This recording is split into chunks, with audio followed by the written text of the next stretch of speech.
Channel کو subscribe کریں اور بیل کے آئیکن پر پریس کر دیجئے تاکہ ہر نئی ویڈیو سب سے پہلے آپ حاصل کر سکیں۔ ایک بار درود پاک پڑھ کے کمنٹس میں اللہ لکھتے ہیں۔ ہر ایک کو ایک لاٹھی سے نہیں ہانکتا۔ ایسا نہیں ہوتا کہ ایک شب زندہ دار تہجد گزار جس کو سحری کی سسکیوں میں لطف ملتا ہو، شیطان اسے کہے کہ جناب تم سحری کے وقت نہ اٹھا کرو اور نوافل نہ ادا کیا کرو، اسے پتہ ہے کہ یہ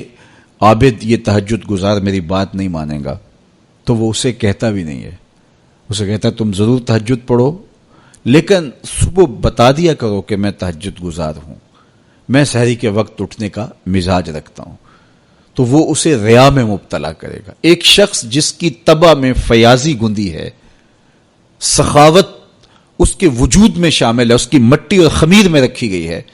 اب شیطان اس کو کہے کہ تو بخل کر، تو وہ کبھی بھی شیطان کے کہنے سے بخل پر آمادہ نہیں ہوگا، تو شیطان اس کو یہ زحمت دیتا بھی نہیں، اس کو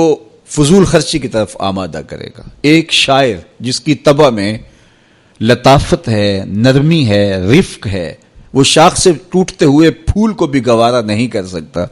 تو شیطان اس کو کہے کہ تم کسی انسان کو قتل کر دو،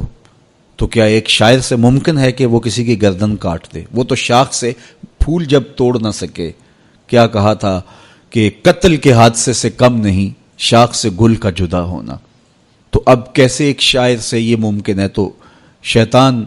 اس کی اس طبع کو اچھی طرح جانتا ہے اور وہ کبھی اس کو اس پہ آمادہ نہیں کرتا، اس کو وہ شراب اور شباب کے پیچھے لگاتا ہے۔ ایک عالم دین جس کا اوڑھنا بچھونا ہی دین ہے اور منبر و محراب کی نوکری اس کی سعادت مندی ہے، اور جب وہ واض و تلقین اور نصیحت کرتا ہے اس کی روح کو قرار اور باطن کو تسکین نصیب ہوتی ہے، اب شیطان اس کو کہے کہ تو منبر و محراب کی نوکری چھوڑ دے، تو مجھے بتائیے ایک عالم دین منبر و محراب کی نوکری چھوڑ کے گنڈیریاں بیچے گا؟ تو اس کی بات تو نہیں مان سکے گا، تو شیطان اس کو یہ کہتا بھی نہیں ہے، اس کو کہتا ہے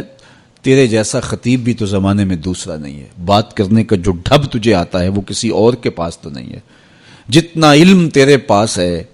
صغرے کبرے ملانے کا جو فن تو جانتا ہے، لفظوں کی کھال ادھیڑنے کا مزاج جو تیرے پاس ہے،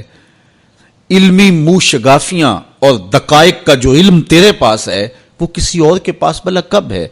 تو وہ اس کو تکبر میں مبتلا کر کے اس کی متاع زندگی کو لوٹنے کی کوشش کرتا ہے۔ تو اس کے وار ہیں، اس کے حملے ہیں، اس کے جال ہیں جو پھیلا کر کے اس دام تزویر کے اندر لوگوں کو پھانس لیتا ہے۔ تو شیطان انسان کا دشمن ہے، دن رات انسان کو برباد کرنے کے لیے تلا ہوا ہے۔ میرے اور آپ کے آقا و مولا نے ارشاد فرمایا الشیطان جاسم علی قلب ابن آدم فاذا ذکر اللہ خنسا واذا غفل وسوسا، شیطان اولاد آدم کے دل پہ قبضہ جما کے بیٹھ جاتا ہے،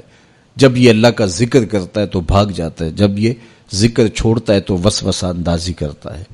تو شیاطین تو انسان کو مار ڈالنے پر آمادہ ہیں،